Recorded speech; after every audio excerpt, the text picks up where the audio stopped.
Good day, everyone, and welcome back for another episode of Wise Words, coming out live to you on Facebook. My guest today is Agustín Parado from Argentina. He is an education technology entrepreneur. He is the founder of Ox. And one of the things that we will be talking about today is one of the interactive education platforms that he and his colleagues have developed called OneBox. But let me not say too much about Agustín, but just welcome him to Wise Words. Agustín, welcome. Thank you, Stavros. It's a pleasure to be here and sharing this place with you. And you're joining us from Buenos Aires. Yes. So, Agustín, just briefly introduce yourself, your organization, and tell us a little bit about, first of all, how you're doing there in Argentina. Okay. Well, my name is Agustín. I'm the founder and CEO of Ox.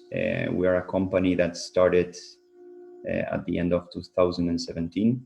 We founded the company with the objective of ensuring that every kid has access to quality education. So the main product or solution that we provide is OneBox, that it's an online learning platform aimed for kids between 3 and 14 years of age. It basically is a very large ecosystem of learning tools that teachers use to teach and kids to learn while they play. And one of the main characteristics of the platform is that it's adaptive. So while the kid learns in the platform learns how the kid learns and adapts according to each student's needs. Things here in Argentina and in Latin America in general are a little bit difficult, I would say. You have to take into account that we don't only have to take over this current crisis, but we also have a very big and systematic economic crisis in almost every country in Latin America. So these two combination of factors have been really tricky. Regarding how am I doing, I'm doing fine. I'm taking every day as one day. So today I woke up, I realized that I had an interview with you. So I spent the last 10 minutes combing my hair. So I'm really presentable for the interview. Yeah, well, you look very well groomed, I have to say. Thank you. Thank you very much. For someone in lockdown. Thank you. Tell us a little bit more about Ox and maybe focus a little bit on what are you doing that's different now because of the crisis. Okay. I think that I can talk in representation of everyone. This current COVID crisis has changed everything from the way we work and the way we support each other as a community. Just to give you, for example, a positive example, I have realized that micromanagement and remote work are not compatible. So this has meant that each one of the team members has had to step up and be protagonist of their own role and to be able to help our community in these difficult times. I'm really proud to say that every one of them has become leaders in their own domain, and this sense of empowerment has made us more flexible and resilient. So on a positive note, I'm really confident because I know that they have my back and I have theirs. Regarding Ox, just to look back, let's say 6 or 7 weeks into the past, at the beginning of March, we started to see that the crisis would be reaching Latin America sooner than later. And we wanted to make sure as a company that we were prepared and we were able to help in these difficult times to come. So I want to be sincere. we didn't imagine at the time the extent of the transformations that the COVID crisis would generate. But we understood that for education to be able to respond to the COVID crisis, there were mainly 4 pillars to take into account. I took a little bit of a note here because there's a framework we like to use when we analyze these kind of situations, not only on a crisis, but on a general basis. And I think that for education to be able to respond to a crisis like this, there are 4 aspects. First is the human capacity. So are students, parents, educators, policymakers trained to adapt and respond to this crisis? So that's the first one. The second one is education policy and strategy. Are there laws and protocols to respond to these transformations at a short, mid, and long-term basis? The answer, I would say no, this is an unprecedented event. Then there's the aspect of the enabling infrastructure. So are the communities provided with the technology and the access to the internet in order to respond to these challenges? In Latin America, I would say this is a really hard no. Most of the people haven't got access to the internet or the hardware to enable, learning experiences at home.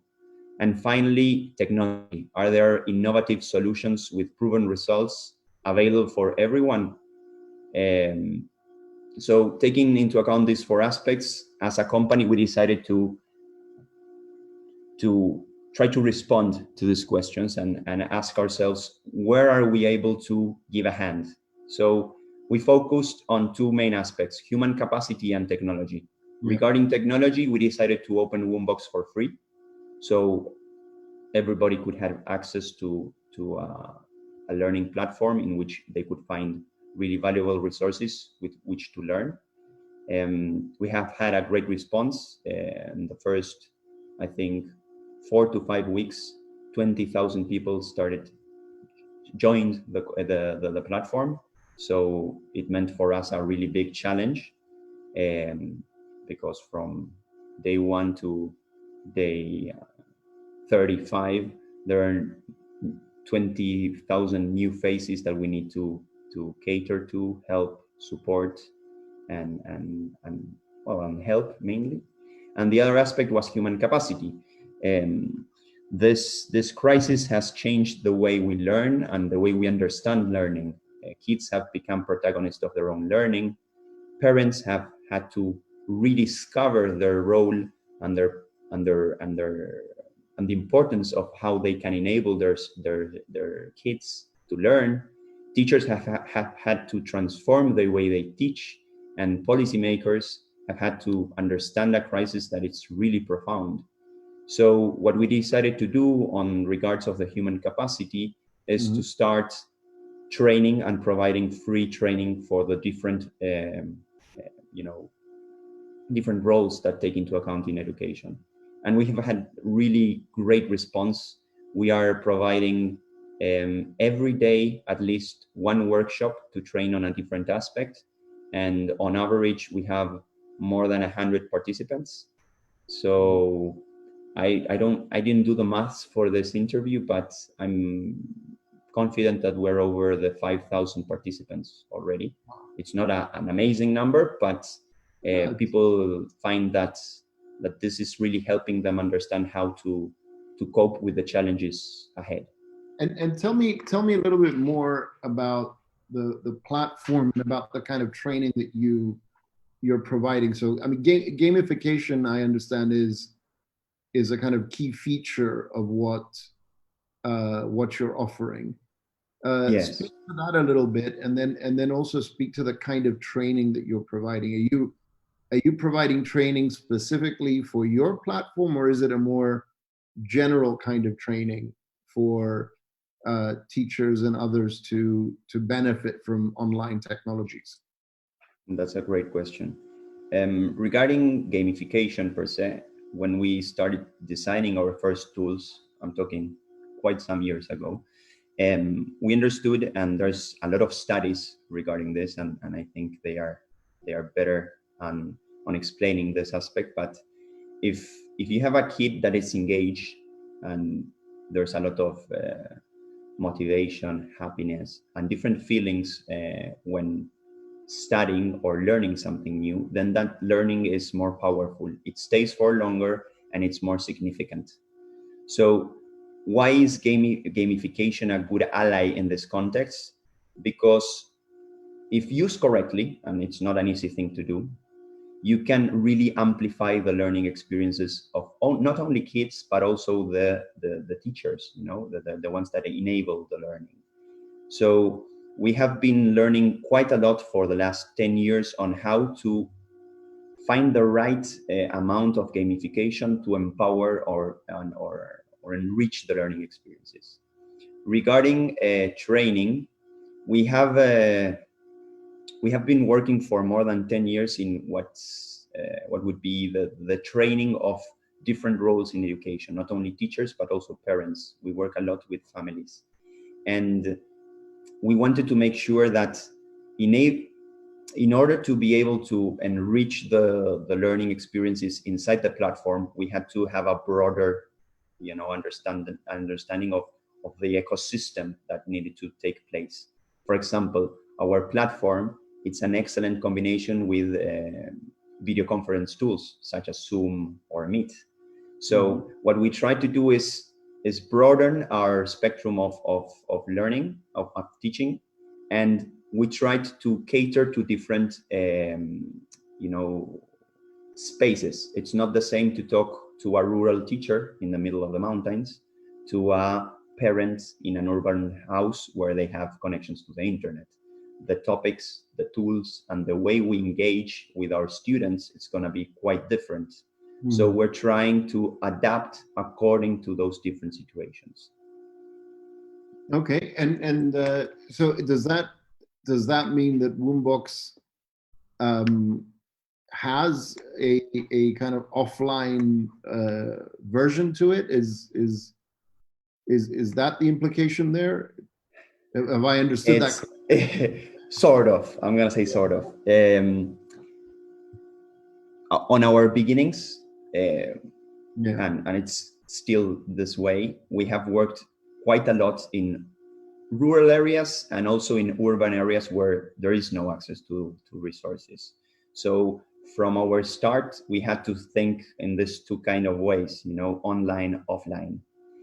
So basically what we do is we have many of the tools that are available in the platform available offline first. And then we have a kind of a method of how to work on offline ecosystems. For example, we have what we call a nodal system. Basically, you can take like a whole map and think that you have different regions, and your teachers or your parents or someone that has impact on the region will work like a node. So this is the person that will enable the region. These people basically, in a 90% of the situations, they have access to internet. So they would be like our proxy into that region. Gotcha. And they are trained by us. We work together and we learn a lot from them because they know what is possible and what isn't possible in that region. So based on this kind of nodal logic, we work with them and we provide them with tools. What does this mean? Resources, access to content, projects, ideas, and even proposals. For example, now we're doing a beautiful project that is going in between provinces in which kids are creating their own stories, and then they are sharing it in between different provinces. So they travel quite a long way. How do we do this? This node or the teacher gets in touch with their community, with the parents. Mostly in Latin America, there's quite a lot of access to the smartphone. A family has one smartphone and access to a telephone line. So WhatsApp, that's our great ally in those regions. They send like small texts. We're gonna work this is the way. I'm gonna send you a very short video, less than 1 megabyte, and explain you what's the idea. Then we empower parents and the students. I'm going to share you after the interview a video of the kids. It's amazing, themselves becoming really storytellers. They do the job, they learn, they do the metacognitive process of learning from what they learn. They send it back to the teacher. We work with that. So basically, it's being really flexible and resilient to the current situation, and depending on the region, what is possible to be done and what isn't. Now that's incredible, and that's a very kind of innovative and practical way to reach those communities and have sort of the benefits of technology filter through, even where access is very limited. And yeah, no, we'd love to see the video and share it more broadly. I'm sure a lot of the folks tuning in to watch and listen to us are keen to see that as well. Tell me, address a little bit, if you don't mind, the training aspect. So when you say you're providing training, again, it sounds to me like you're training not just on your kind of solutions, but on a sort of broader spectrum of capacities. Do you want to say a little bit about what some of those are? Yes. Well, everybody that knows me, I like to use a lot of anecdotes. So when we started this current crisis, I told my team that for every 10 questions that you will receive, one of them will be a technical question. The other 9 will require your emotional support. So let's start from that, and it really happened. Literally, from every 10 questions, 9 are more of a support, more than a technical aspect of it. So what we decided to do is, what is it that we need to do to enable every one of the actors, of the users, to empower them as learners and educators, both, because they will learn and they will teach. So one of the aspects that we work towards, it's disempowerment. You can do it. You can find ways in which you can enable learning.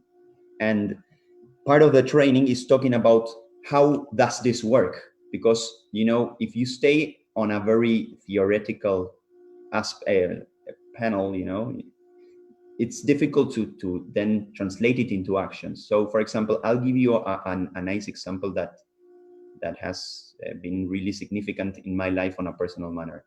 Let's say 4 years ago, I visited a rural school in Catamarca. It's a province on the west of Argentina. Mm-hmm. And there's a really nice thing that they do in that school. Parents every morning take their kids to the school, and they spend the breakfast with their kids in the school, because, as you may know, kids not only go to school just to get their education, but they also eat there in many cases. So it's a really nice moment, sharing with the parents and the kids. But we had a really special case in first grade. The teacher came into to us. Her name is Julia, and she told us that she had 14 kids. 13 of them were girls and 1 little boy. And the boy was really struggling. He was really having a hard time learning. So we wanted to give a hand. And at the same time, the father, came to us and he said, "Look, I know that my kid is really struggling with school, but I'm 65 years old, and 2 years ago his mother died. So it's just the 2 of us. There's a huge gap between the ages. He's 6, I'm 65. We don't have anything in common, and I haven't studied. I didn't finish my school, so I don't know how to help him. Yeah. I want to, but I don't know how to." So we told them basically this: you don't need to know how to teach to enable the learning of your son. So I'll give you an idea. Can you get a phone, a computer or something? He said yes. So what we did is install the tools that Woombox provides in his computer, and we told them, we're gonna play a game. It's called the Copilot game.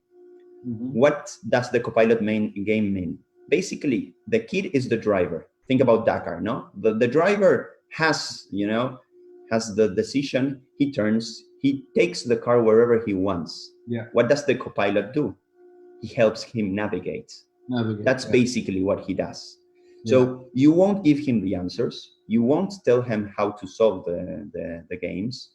You will be able there to join him and learn with him. And if you have any ideas, you can share it with him. So 2 months after this, we came back. The teacher comes running to us. She says, you can imagine, the kid is doing really, really good. But the most beautiful, thing about this wasn't the fact that the kid was doing better and that the teacher was really happy, but the father then came to us and he said, I want to thank you personally because even though I'm really happy that my kid is doing better, what's most important for us is that for the first time, there's something that we can share together. We really look forward every day to spending this 15, 20 minutes playing together. And when we eat, we talk about the strategies that we came into part. And it's something that we share together. And that's what I'm trying to, or we are trying to build, is empowering each one of us to become learners and educators. And he says, I'm even learning with my kid, things that I haven't seen. And this is what we try to do when we look into training. How can we enable this powerful self-learner and self-teacher that we can become? And I think the COVID crisis has been a really amazing enabler of this. Yeah, that's a great story actually, and which actually leads me to kind of a follow-up question around, what are you seeing as kind of some of the challenges and opportunities for getting people to adopt more of this kind of co-learner mindset, that that their role is to help kids navigate, their role is to help to accompany them on a learning journey and even learn themselves. What are some of the challenges that you've come across, and then what are some of the opportunities that you're seeing?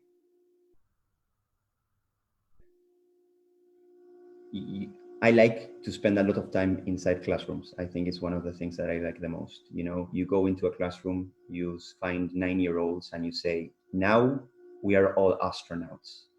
And everybody has become an astronaut. We're traveling through the universe, having an amazing experience.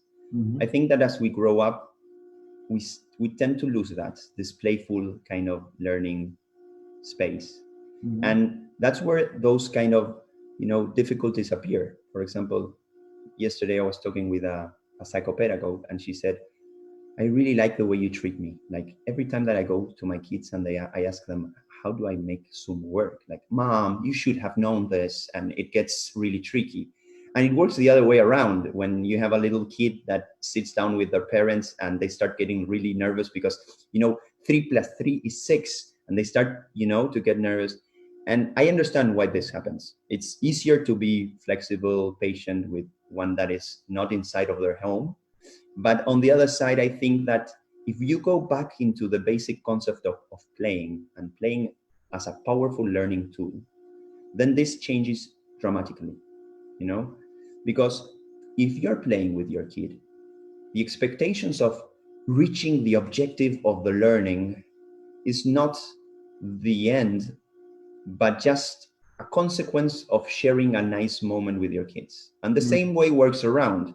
When my mother talks to me and she says, I don't understand how this works, the first thing we do is we laugh.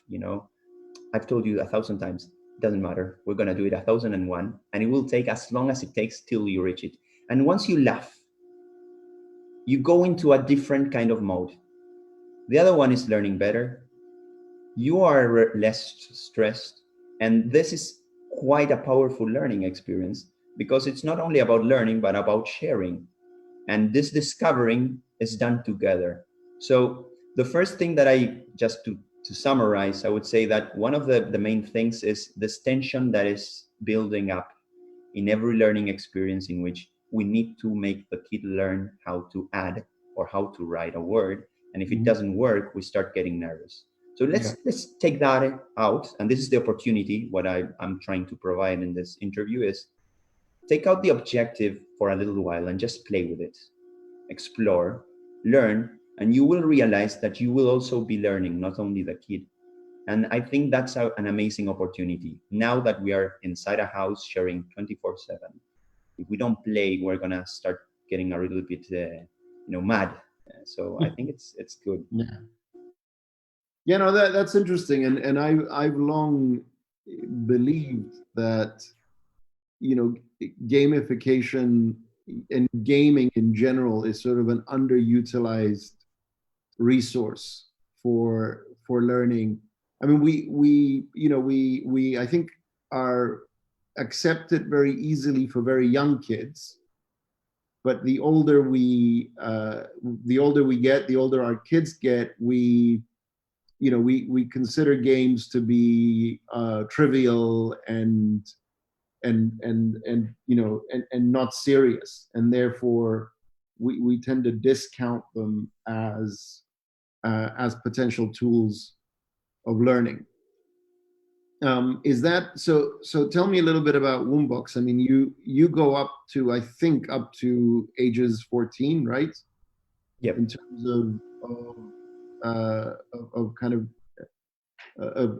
game-based solutions. What are your broader thoughts? I mean, do you think we should be going further? I mean, what is it other than this kind of maybe mental block towards games, as not being serious? What is it that's preventing us from adopting gamification more widely in our learning?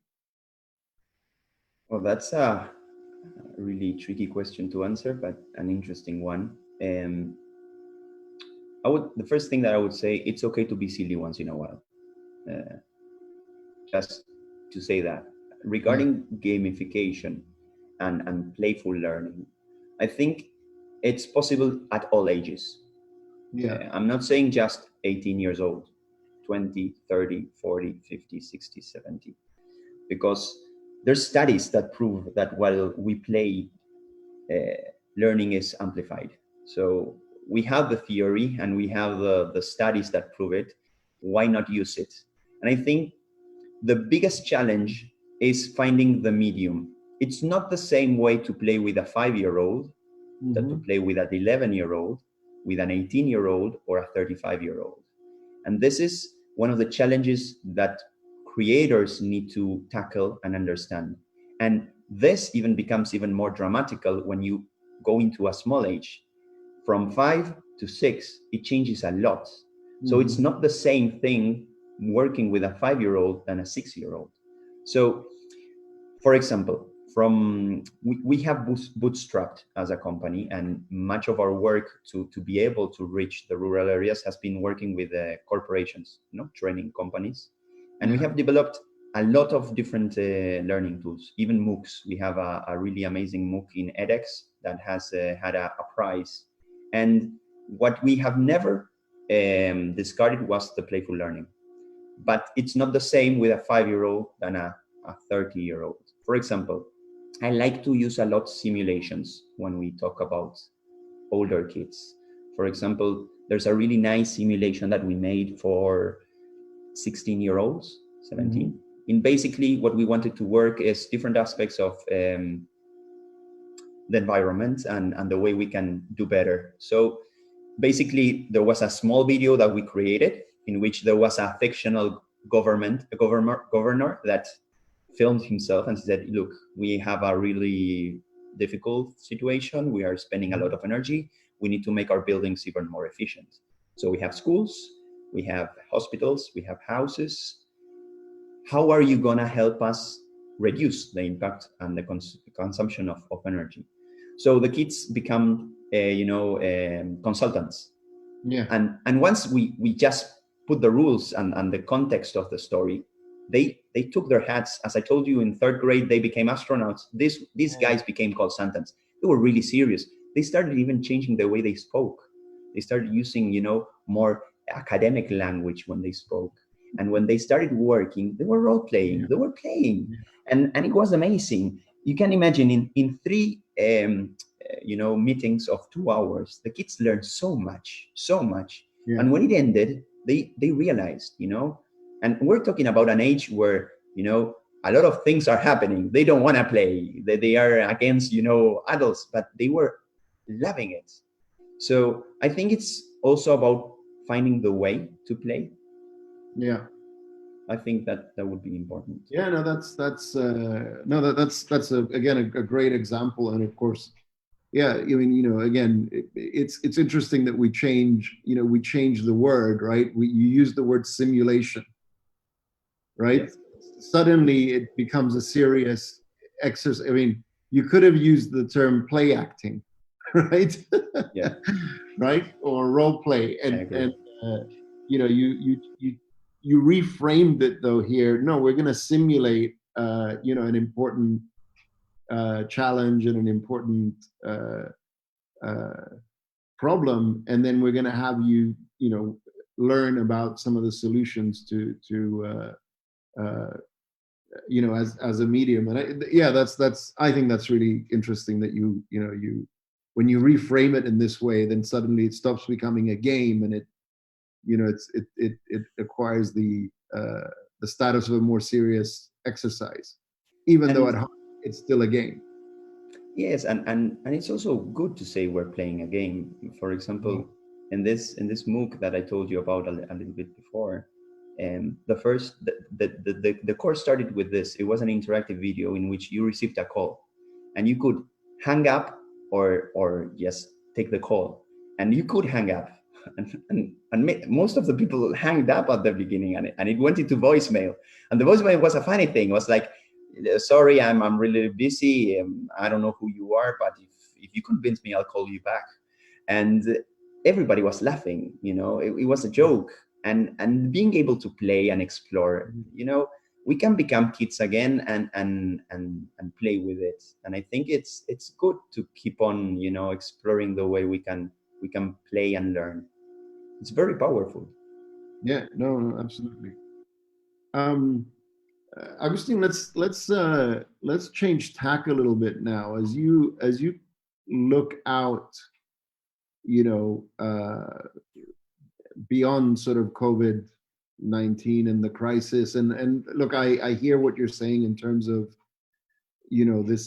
this crisis is one of a series that unfortunately parts of Latin America are experiencing. What do you see as some things that are likely to permanently change, uh, at least in terms of the way we think about education post lockdown? What do you see in your domain, in your part of the world, as changing? I would say that one of the aspects that I think will change, or I'm really hoping so, one or the other, is the way we understand teaching and learning. Uh, I have seen amazing stories about how kids have really stepped up their game and become autonomous learners. And I think one of the main things that we work every day is to make sure that the kid, as soon as possible, becomes autonomous in his or her learning. Because once they become autonomous, they will keep on needing other people to enable their learning, but they will also be able to learn by their own.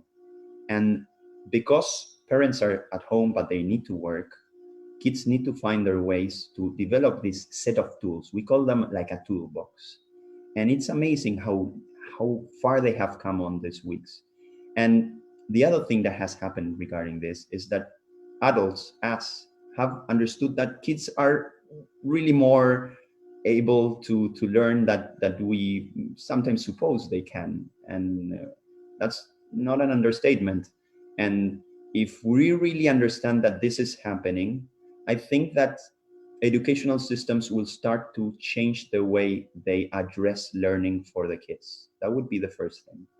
The second thing is parents have had like two very big and strong emotions. The first one is, look, I'm empowered to become once again a teacher of my kids. In a world, in an urban area where you drop your kid in the school and you understand they are gonna do the job, I'm gonna do my job, and give me back my kid a little bit more instructed.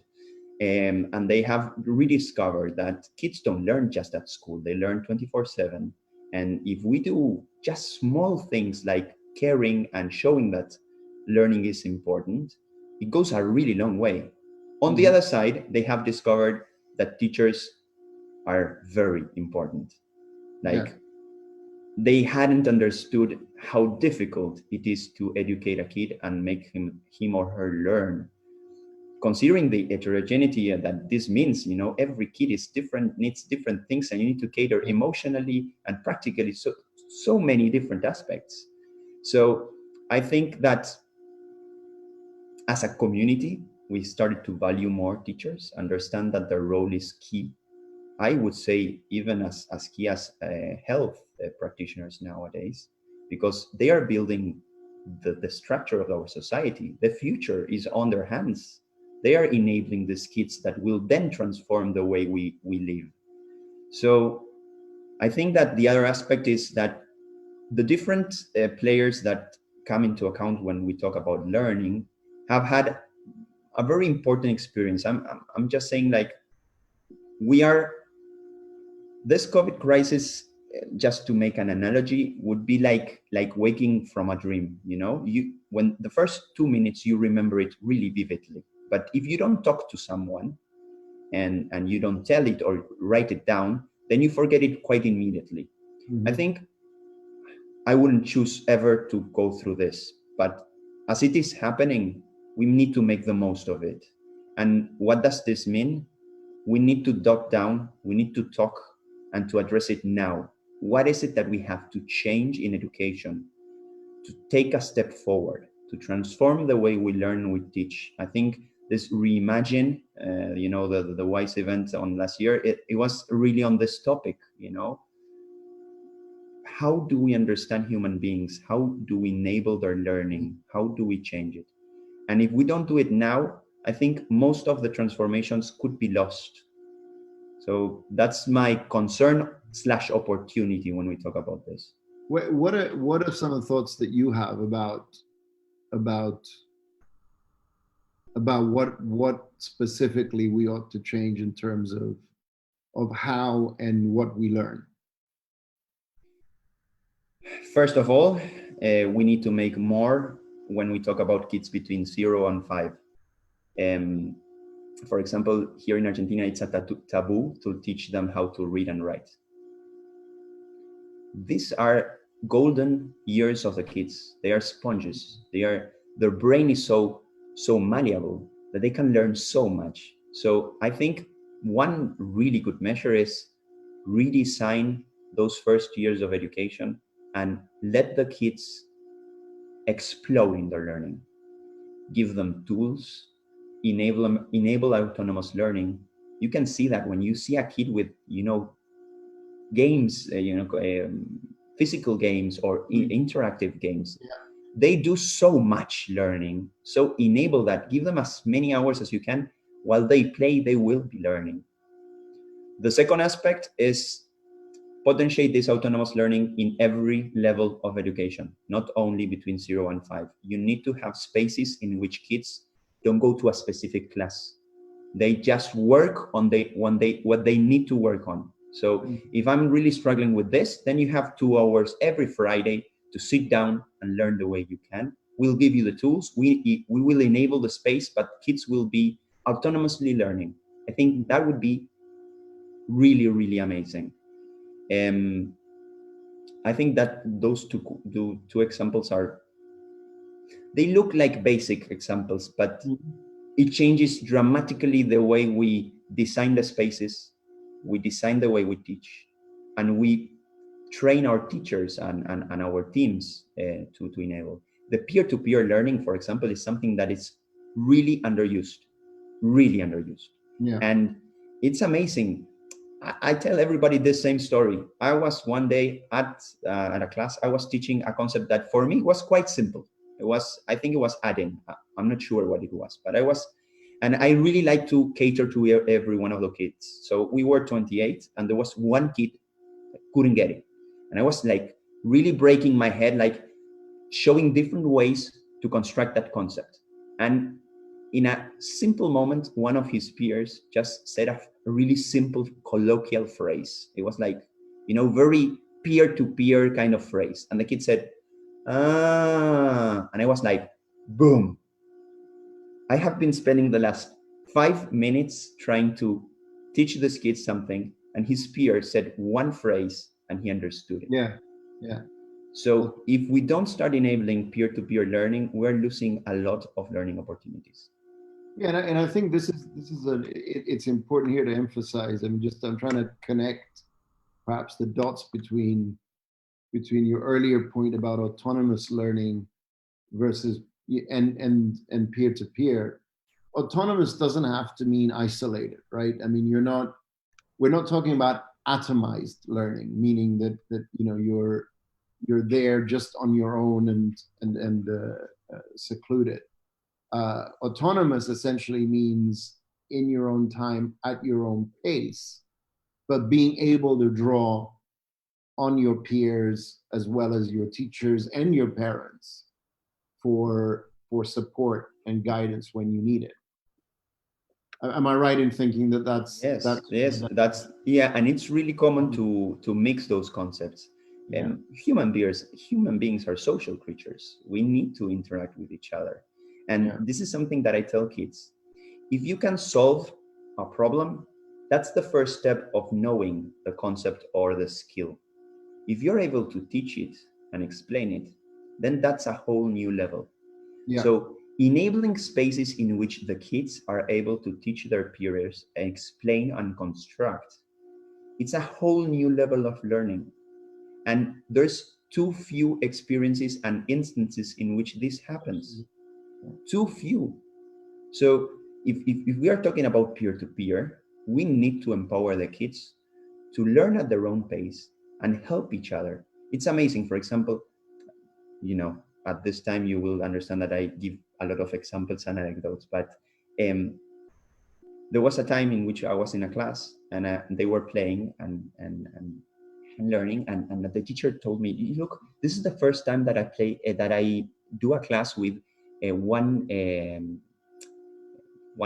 laptop per child, one device per child. Mm-hmm. And I'm struggling. Every kid is like calling me out, because the dynamics of a class nowadays is the teacher is the wise on the side, the wise on the front, and she has or he has all the answers. I told them, let's pause. So I came into the class and I said, kids, we're going to do two things. First, before asking a question, try to solve it yourselves. The computer will not break, and you know that's more than the teacher. So just play around. Second, if you can't find the answer, ask the kid on your side. Mm-hmm. First of all, the level of noise came down 90%, and the teacher relaxed. Second, the teacher started becoming the ally on the side. She walked around, saw how things were going. So then I did another experiment. I identified, because of the metrics that we register, the kids that were doing better. And some of them, we started giving them even higher challenges. But the other ones, we told them, we're going to put you in pairs with another kid that's struggling. But I'm going to tell you this. You cannot tell him the answer. You cannot tell him.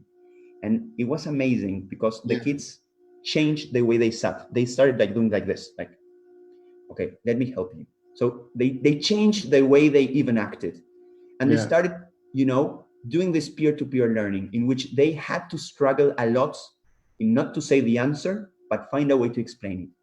And not only the kid that was struggling was receiving the help, a personalized help, but the kid that was doing this job was learning at a whole new level. So I think that's really important to take into account when we talk about autonomous learning, self-paced learning, peer-to-peer. Those things interact. Yeah, absolutely. And I think you also just given an interesting example of the way you're using data that you're collecting when you're monitoring progress. You're using it, not to assess so much the kids, but to enable this kind of matching in this case, right? Yes. Kids who understand the concept, match them with kids who maybe are struggling, and again, because of what you had said earlier, actually both will benefit, right? Of course. The kids who are struggling will benefit because they'll have someone who is kind of closer to them in terms of thinking, in terms of language, right? Yeah. And can sort of help accelerate their learning. And the kids who are doing the teaching are also going to benefit because, as you very rightly pointed out, having to teach something takes you to a whole different level of understanding of that issue. So no, I love that anecdote. I mean, because it illustrates, you know, the proper use of data, if I may use that, and the proper use of evaluation and monitoring, and it demonstrates, you know, autonomous learning, peer-to-peer, as well as personalized, right? Yeah. So it's a great example. Yeah. Agustin, what's next for Ox and Woombox? How do you see the future of your enterprise? You know, post this this situation that we find ourselves in. I'm looking for different ways to avoid saying crisis all the time. Yes. I have the same struggle. Yeah. The team uses generally says that I'm a romantic in sorts of way. I decided to go into education because I really believe that education is the main enabler of transformation into a better society. So Yeah. if you give the tools to the people to change and transform their own realities, then we're going on the right direction. Yeah. And we founded Ox with that objective, maybe an unrealistic one, but we like it. It's to enable that, to ensure that every kid has access to quality education. And when we say every kid, we say every kid in the world. Yeah. So what's next? I would say that we need to prove as a company or an organization that we are providing the right tools to enable, you know, the right type of learning.